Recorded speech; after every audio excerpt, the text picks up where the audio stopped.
¿Cómo les va, alumnos? Yo soy Miguel Bascur, nuevamente con ustedes. Soy enfermero de profesión. El día de hoy conversaremos en relación a los cuidados y manejo de una vía aérea de tipo artificial. ¿Qué propósito tiene una vía aérea artificial? El mantenimiento de esta misma vía aérea es asegurar una adecuada ventilación. Podemos tener diferentes indicaciones para la utilización de una vía aérea de tipo artificial. ¿En cuáles situaciones utilizaríamos una vía aérea artificial? Cuando tenemos parcial o completa obstrucción de la vía aérea superior, cuando tenemos o queremos tratar de prevenir la broncoaspiración, cuando los reflejos protectores de la vía aérea superior son inadecuados. Muchas veces no es necesario que tengamos algún tipo de insuficiencia ventilatoria para la utilización de un artefacto de vía aérea artificial, sino que un paciente neurológico con compromiso de conciencia, en donde el Glasgow se ha rebajado, por ende su reflejo ha disminuido de protección de vía aérea, es necesario la utilización de algún tipo de este tipo de artefacto que conversaremos en las siguientes diapositivas.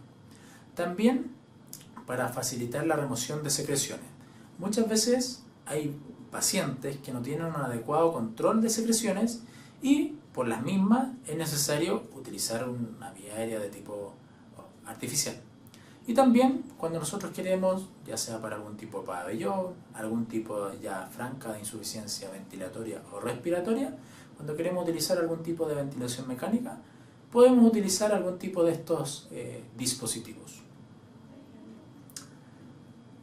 Comenzaremos hablando desde los dispositivos más básicos hasta los más complejos, connotando en relación a qué nos estamos refiriendo con cada uno de ellos y las indicaciones que están propensas a la utilización de los mismos.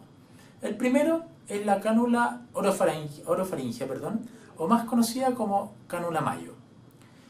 ¿Qué indicaciones tiene este tipo de cánula? Cuando tenemos una depresión del estado de conciencia, es decir, hay una protrusión de la lengua hacia posterior, por ende no tengo una adecuada entrada de aire hacia los pulmones por la vía aérea por esta protrusión de la lengua, y con la utilización de esta cánula Mayo muchas veces hago desobstrucción de la lengua que me ha ocluido el paso ventilatorio y por ende he solucionado el problema de ventilación en este tipo de personas. Cuando ya tengo algún paciente ventilado con un tubo orotraqueal que ingresa desde exterior y pasa por boca hasta la tráquea del paciente, muchas veces si tengo una persona en proceso de weaning, de destete ventilatorio, voy a tener un descenso de la pseudoanalgesia, es decir, el apoyo farmacológico que en algún momento me sirvió para dormir a una persona, para adaptarla al ventilador, viene de vuelta. Entonces la persona comienza a despertar y una de las cosas que verdaderamente le va a molestar va a ser la presencia de este tubo orotraqueal. Lo va a comenzar a morder y por ende va a haber un desacople y quizás un intento frustro de destete ventilatorio. En estos casos también puedo utilizar una cánula Mayo para evitar que el paciente muerda u ocluya el tubo orotraqueal. Numerología de cánulas Mayos hay varias, va a depender sobre todo del tamaño que tenga la persona en relación a la cánula Mayo que yo utilizaré. Esta cánula Mayo no se coloca de manera directa, sino que se coloca con un intento giratorio a través de la boca. Puede ser a través de una de las comisuras labiales, ingreso hacia lateral, y una vez que voy introduciendo la cánula Mayo, queda en posición original y óptima para la permeación o la permeabilidad, digamos, del paso de aire hacia los pulmones.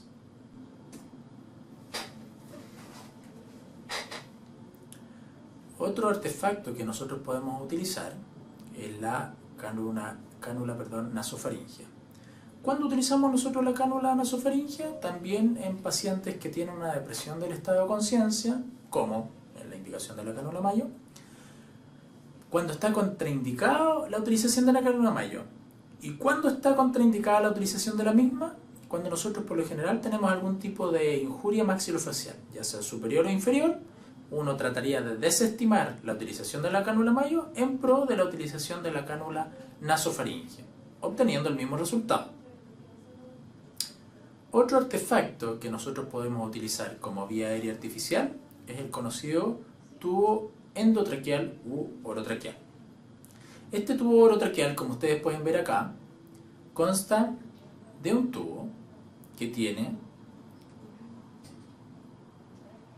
un borde radiopaco, que es este, que una vez que nosotros lo insertamos a través de la boca, a través de la nariz, llega hacia la tráquea y lo controlamos por radiografía, podemos ver a qué nivel anatómico ha llegado a este punto y por ende podemos ver si es que este tubo ha quedado bien o mal posicionado. También este tubo orotraqueal cuenta con un neumotapón. Este neumotapón, una vez que yo lo insuflo a través de un CAF, que es el que tenemos acá, me va a impedir que haya permeación traqueal tanto hacia el interior como hacia el exterior de aire, desde o hacia los pulmones. Solamente me va a permitir la entrada y salida de aire por vía endoluminal del tubo orotraqueal o nasotraqueal. Otra de las características que tiene este tubo orotraqueal es que tiene una numerología que va de 1 a 1 centímetro. Acá, por ejemplo, tenemos 20, 21, 22. ¿Para qué me va a servir esto? Una vez que yo posiciono el tubo orotraqueal, controlo con radiografía y observo que este tubo está adecuadamente posicionado, voy a ver, a qué cantidad de centímetros quedó de la arcada dentaria para en un futuro evaluar si ese tubo se ha introducido más o se ha desplazado hacia el exterior. Con eso yo voy a tener el cuidado de que este tubo orotraqueal va a permanecer siempre normosituado según la radiografía de control en la cual se encontró así óptimo. Este tubo orotraqueal también tiene una boquilla o un adaptador de tipo universal, tanto en los tubos orotraqueales pediátricos como adultos, tiene exactamente esta misma boquilla y que se puede conectar a cualquier tipo de ventilador, ya sea ventilador mecánico, ya sea no invasivo, ya sea la marca comercial conocida como Ambu. Yo puedo conectarlo a esta entrada del tubo orotraqueal y por ende dar una ventilación hacia los pulmones. El neumotapón que yo les comentaba que podemos ver acá, y ese neumotapón yo lo manejo por un CAF en el cual, este CAF yo lo insuflo desde el exterior, por un cafómetro, y el ideal es mantener un cierto milimetraje de insuflado de este CAF interior del tubo oro o nasotraqueal, que es lo que vamos a comentar a posteriori en cuánto nosotros deberíamos mantener este CAF por toda la etapa de ventilación. ¿Cuándo está indicado este tubo orotraqueal? Cuando tenemos una obstrucción de la vía aérea de tipo permanente o persistente, cuando tenemos también mal manejo de secreciones, muchas veces el paciente por este mal manejo de secreciones es necesario intubarlo. Para protección de la vía aérea, lo que comentábamos en un inicio, inclusive cuando la cánula mayo no es suficiente para mantener o liberar esta protrusión de la lengua, para facilitar el ingreso de aire hacia la vía aérea, necesitamos un tubo orotraqueal que vaya, hacia justamente la tráquea y podamos ventilar a alguien a través de este mecanismo. O cuando queremos incorporar o una persona tiene un pabellón de tipo programado también y con algún tipo de anestesia general, en donde esa persona se va a dormir, por ende ya va a ser incapaz de defender su vía aérea, necesitamos colocar este tubo orotraqueal para facilitar el ingreso de aire hacia los pulmones y tener una adecuada oxigenación. Tubos orotraqueales, así como pediátricos o adultos, tenemos varios. Por ejemplo, acá también tenemos un tubo orotraqueal de doble luz, en donde, como ustedes ven, tiene un dispositivo exterior doble con una vía endoluminal también que tiene posibilidad de ventilar el pulmón derecho independientemente de la ventilación que le voy a dar al pulmón izquierdo. ¿En qué tipo de casos pudiese utilizar yo este tipo de tubo? Si yo tengo, por ejemplo, un sangramiento alveolar solamente de un pulmón y veo que este es el pulmón afectado versus el otro que quizás es sano, este pulmón sano va a recibir una ventilación diferente a este pulmón que ya se ha visto dañado por una injuria o agresión.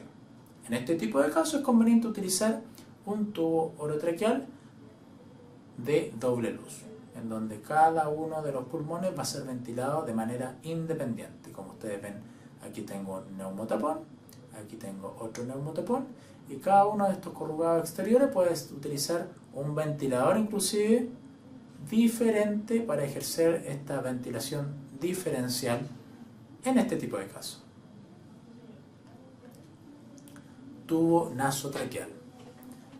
Es bien parecido, la verdad, al tubo orotraqueal, pero cuando nosotros tenemos, algún tipo de intervención maxilar, en donde es inconveniente intubar por la boca, utilizarán la vía nasotraqueal a través de la nariz para ejercer exactamente y mantener las mismas características que el tubo nombrado anteriormente. Acá, por ejemplo, tenemos una radiografía de tórax. En la utilización de un tubo tanto orotraqueal como nasotraqueal, siempre va a ser conveniente controlar con una radiografía de tórax que me muestre lo radiopaco que me muestre el extremo distal de este tubo. ¿Para qué? Para corroborar que quede normosituado anatómicamente. Si yo, por ejemplo, al intubar a alguien por una cuestión anatómica, tengo una intubación monobronquial, voy a quedar principalmente con el pulmón derecho ventilado, excluyendo al izquierdo. No es el caso de esta radiografía, pero se los comento para qué es lo que se hace. Si yo intubo a una persona, veo que solamente se levanta el lado derecho de esa persona y no el izquierdo, puedo pensar que este tubo está monobronquial, es decir, se situaba en el bronquio derecho por una cuestión anatómica de la persona, del paciente. Si esto además se corrobora con la radiografía de tórax, yo debiese retirar la cantidad de centímetros necesarios para mantenerme alejado de la carina, para por ende poder ventilar el pulmón derecho y el pulmón izquierdo. La carina, recordemos que es la bifurcación anatómica que separa el ventrículo derecho del ventrículo izquierdo. Entonces el tubo naso u orotraqueal debería quedar un par de centímetros alejado de esta zona anatómica llamada carina, para poder ventilar de manera normal el lado derecho del lado izquierdo. Tenemos diferencias, digamos, y similitudes en relación a la intubación nasal de la oral. Pero principalmente, o por descarte, digámoslo así, nosotros utilizaremos la vía nasal cuando tengamos algún tipo de injuria maxilar, o maxilar superior o inferior, y por ende debemos excluir esta zona en el trabajo de alguien, ya sea por fractura, ya sea por algún tipo de cirugía de manera programada. En ese caso utilizaremos la vía nasal para la intubación, catalogando el tubo como nasotraqueal versus el orotraqueal. Frecuentemente, y para una situación de manera programada, se utilizará el tubo orotraqueal. ¿Por qué? Porque es de un calibre, ¿cierto?, mayor que el nasal. Nosotros tenemos, inclusive para algún tipo de insuficiencia ventilatoria, recordémoslo así, cuando nosotros tenemos una resistencia del tubo orotraqueal o nasotraqueal, tendremos una mayor resistencia en el nasal versus en el oral. Esta mayor resistencia, ¿qué nos provocará? Un déficit o un aumento de presiones para poder ventilar a alguien de manera óptima, cosa que no lo tendríamos con el tubo orotraqueal. Es decir, tenemos un lumen mayor en el orotraqueal versus el nasal. Entonces el diámetro del tubo dependerá del tamaño de la glotis, el cual es relativo al sexo, sin importar el peso, la altura o la superficie corporal. Por lo general, la mujer utilizará un tubo naso o orotraqueal más pequeño que el hombre. Entre 6 y 7 utilizará una mujer y el hombre utilizará desde 7 a 9 inclusive. ¿Por qué? Porque el hombre tendrá un tamaño mayor de diámetro de glotis para la introducción del mismo tubo orotraqueal. También dependerá la utilización del diámetro si es que es un procedimiento de manera prolongada, o sea, si es que este procedimiento va a ser de manera prolongada o si este procedimiento será corto. Por ejemplo, un pabellón que dure 1 hora, quizás no vamos a tener en donde no hay ningún tipo de daño o injuria pulmonar, tendremos una intubación y no nos fijaremos tanto quizás en el diámetro del tubo que se utilizará.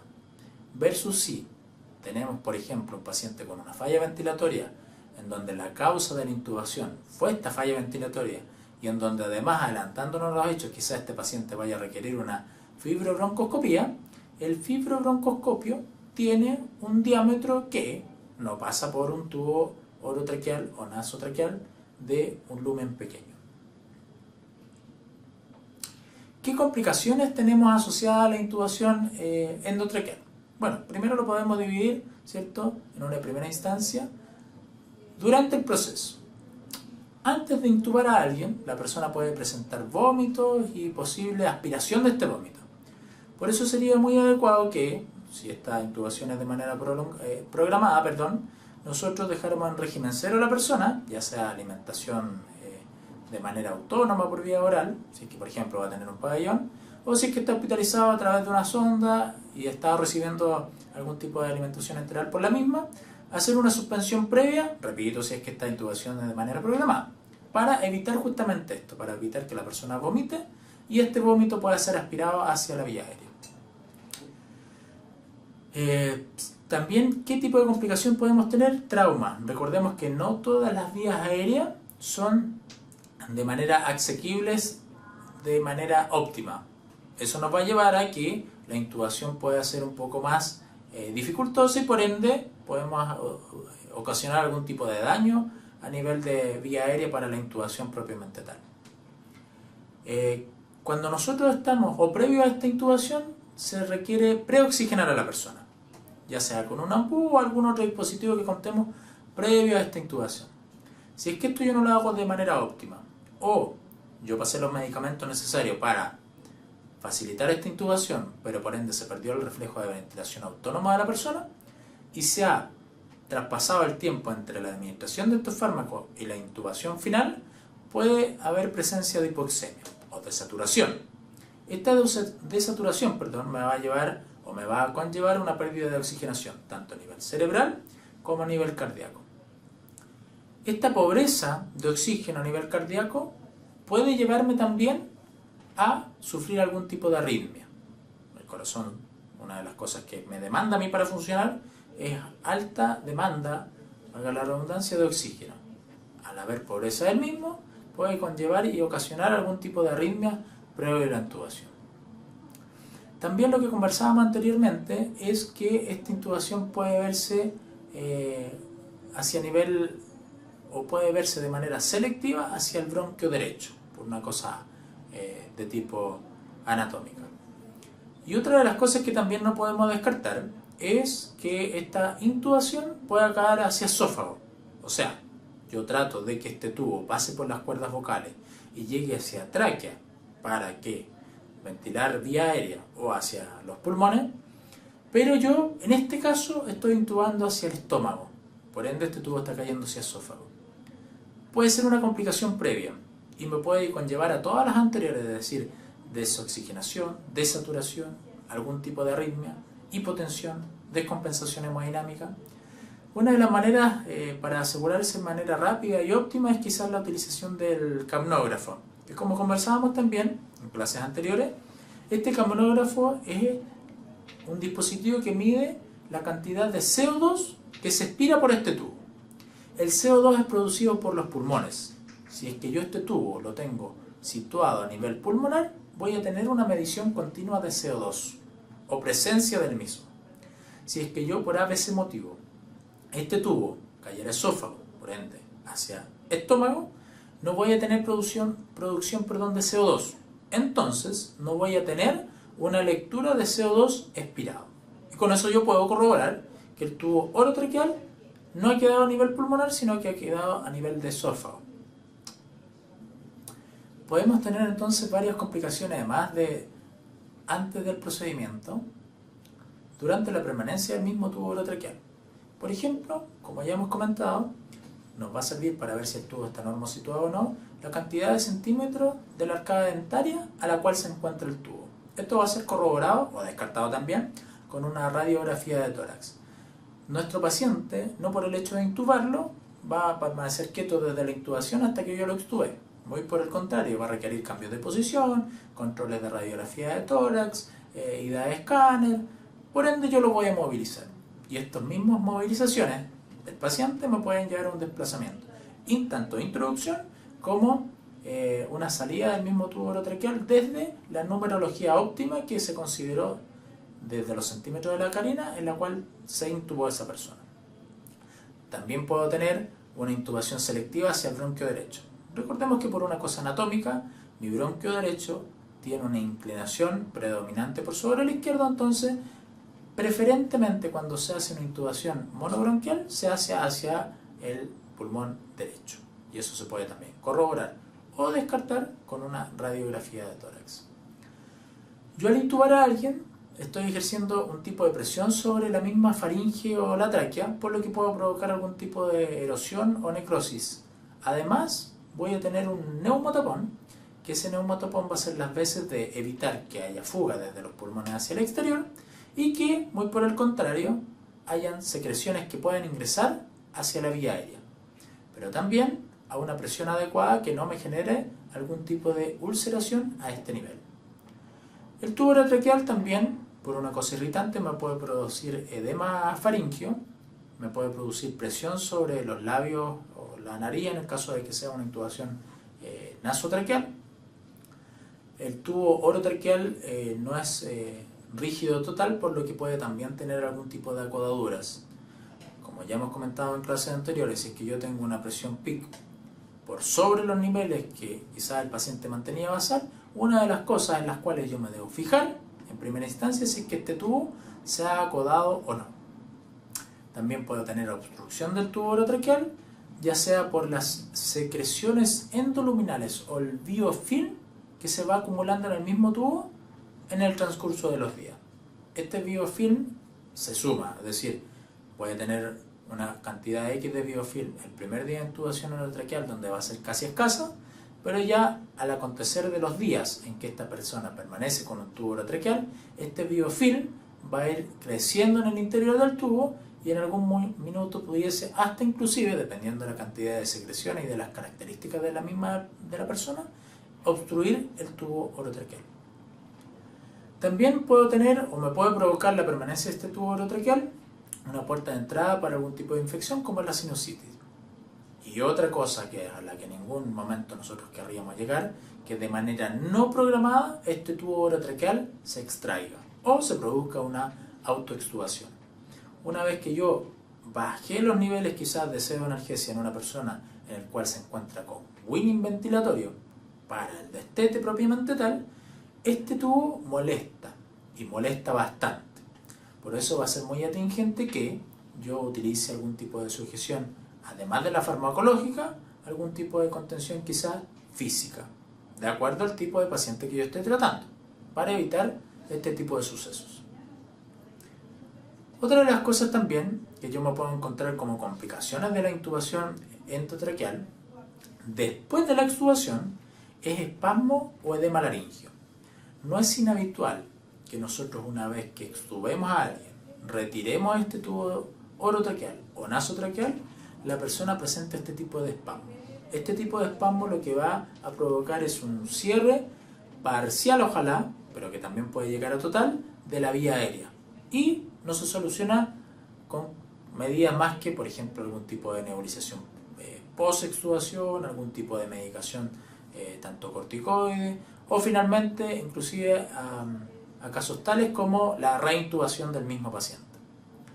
Lo mismo también podemos ver en la dilatación traqueal y estenosis o traqueomalase que me puede producir también un tubo orotraqueal, algún tipo de granuloma laringio traqueal que me va a obstruir la luz de la misma y por ende me va a obstruir o me va a limitar la entrada de aire hacia los pulmones. Y también podemos tener algún tipo de paresia o parálisis de las cuerdas vocales con potencial aspiración de contenido gástrico que me provocó la entrada de este tubo orotraqueal. No es muy infrecuente que una vez que una persona se intubó, tanto para un procedimiento corto, acotado, en pabellón, como alguno que ya ha tenido larga estadía con este mismo tubo orotraqueal, presente molestias. Estas molestias por lo general se den con analgesia y pudiesen durar de 24 a 48 horas inclusive. No va a ser inhabitual que una persona saliendo de pabellón, que ha tenido este dispositivo en la vía aérea, salga con este malestar de garganta por esta cantidad de tiempo. Otro dispositivo que también nosotros podemos utilizar es la máscara laringea, que como se ve acá, utiliza también un dispositivo en el cual nosotros por un cafómetro podemos insuflar, la máscara para sellar tanto la entrada de aire o secreciones hacia los pulmones o viceversa, que haya una permeación o fuga desde los pulmones hacia el exterior. La traqueostomía, entonces, como comentamos, tiene varios tipos de indicaciones. Cuando nosotros utilizamos la traqueostomía propiamente tal, para el manejo de secreciones traqueobronquiales por un tiempo prolongado. También nos sirve la traqueostomía para disminuir el espacio muerto, es decir, este espacio en el cual no se produce intercambio gaseoso. También para protección de la vía aérea en sí y la vía aérea superior. Y cuando nosotros tenemos casos en los cuales tenemos una intubación orotraqueal y esta cantidad de días en las cuales tenemos esta intubación orotraqueal se ha postergado por sobre 7 días, ya podríamos pensar en que a esa persona es conveniente hacerle una traqueostomía y sacarle este tubo orotraqueal. La traqueostomía tiene varios beneficios. Por ejemplo, tiene mejor tolerancia que el tubo orotraqueal. El tubo orotraqueal, como comentábamos anteriormente, es un dispositivo que molesta. Tiene menor resistencia a la traqueostomía que el tubo orotraqueal por el lumen de la misma. Dejan la boca y la nariz libres, por ende tiene un foco de entrada menos hacia una posible infección la persona a la cual estamos ventilando por una traqueostomía. Permite la fonación. Una vez que la persona tiene un mejor y buen manejo de secreciones, podemos instalar una válvula a nivel de esta traqueostomía, desinflando el CAF, y esta persona va a poder urdir palabras por el timbraje o vibración de sus cuerdas vocales, entonces va a poder conversarnos sin ningún tipo de inconvenientes, cosa que no se puede hacer con el tubo orotraqueal. Previene lesiones también de tipo laringea y se fijan mejor y más fácilmente que el tubo orotraqueal. Es decir, como comentábamos, ¿cierto? Se hace un orificio que puede ser quirúrgico o percutáneo, se introduce este dispositivo en la cual también la numerología va a depender de la longitud de la laringe, la estatura de la persona, la marca comercial de la cual dispongamos de traqueostomía, de una serie de elementos va a depender esto. Conversábamos anteriormente que el neumotapón o el CAF debíamos tener algún tipo de cuidados con el mismo. Una presión del manguito, o debiésemos tener una presión del manguito tan baja como sea posible, usualmente 25 centímetros de agua o menos. Nosotros deberíamos verificar este neumotapón según un protocolo establecido en cada uno de nuestros establecimientos, pero que entre 4 y 8 horas debería verse la presión que yo introduje este neumotapón y que esta presión se mantenga en el tiempo. Si yo permito o mantengo este neumotapón con una presión mayor a la que señalamos aquí, lo más probable es que me pueda hacer una úlcera por presión. Si yo mantengo este neumotapón a una presión menor, lo más probable es que voy a tener una fuga. Por ende, voy a tener un escape de aire desde los pulmones hacia el exterior y puedo también tener una cantidad de secreciones desde el exterior que ingrese hacia mis pulmones. ¿Qué es lo que se recomienda? Si nosotros, por ejemplo, tenemos un paciente con un volumen corriente determinado en la inspiración, es decir, por ejemplo, si es que yo tengo un volumen corriente de 500, yo en cada inspiración voy a darle a través del ventilador mecánico 500 ml de volumen. en la expiración deberían salir esos mismos 500 ml. Si yo, por ejemplo, introduzco 500 y el ventilador me reconoce que están saliendo 400, una de las cosas más básicas quizás en las cuales yo me debo preocupar es el neumotapón. Muchos dirán 25, sí, o quizás 30, o quizás 20, sí. Eso va a depender también de la anatomía de la persona a la cual yo esté ventilando. Si es que esa persona introduce 500 y salen 500 con un neumotapón insuflado en 20 centímetros de agua, quizás en esa persona va a ser suficiente que con 20 centímetros de agua no se produzca esta fuga de volumen o esta introducción de secreciones hacia la vía aérea y consiguientemente hacia los pulmones. Si es que aún no se logra este neumotaponamiento, no logra su objetivo, yo tendré que insuflarlo hasta que se produzca que la entrada de aire con la salida se equiparen. Puede ser 20, 25, 30, hasta 35, pero como yo les comento, va a depender de la persona a la cual yo esté ventilando. En el estricto rigor, es la cantidad mínima necesaria que produzca la fuga y por ende produzca la introducción de secreciones hacia la vía aérea. Complicaciones que yo puedo tener es la inflamación leve hasta una completa erosión. Puedo tener también isquemia, ulceraciones, hemorragias y necrosis. Puedo tener una traqueomalacia, puedo tener una fístula traqueoesofágica, quizás por la cantidad de días y permanencia de la misma traqueostomía. Esta traqueostomía me puede formar granuloma, este granuloma estenosar la vía aérea. Puedo tener también estenosis de una arteria que queda bien cerquita, como es la innominada. Muy importante, que ya lo hemos señalado en clases anteriores entonces, que el enfermo sujeto a una respiración artificial es un enfermo grave y la ventilación mecánica es una ciencia dinámica. Por eso que yo les decía, por ejemplo, en el mismo neumotapón, no necesariamente en todas las personas quizás va a sellar con 25 milímetros de mercurio, sino que va a haber algunas personas que van a requerir 20, otras van a requerir 30 o 35, va a depender también del dispositivo, si es que yo tengo un tubo traqueal o una traqueostomía y una serie de artefactos más. Cada paciente es único, cada dispositivo para la vía aérea lo voy a utilizar de acuerdo a ese paciente único y va a ser una serie de eventos que yo debo sumar o también restar para ver qué elemento de vía aérea artificial voy a utilizar y en qué momento. Muchísimas gracias.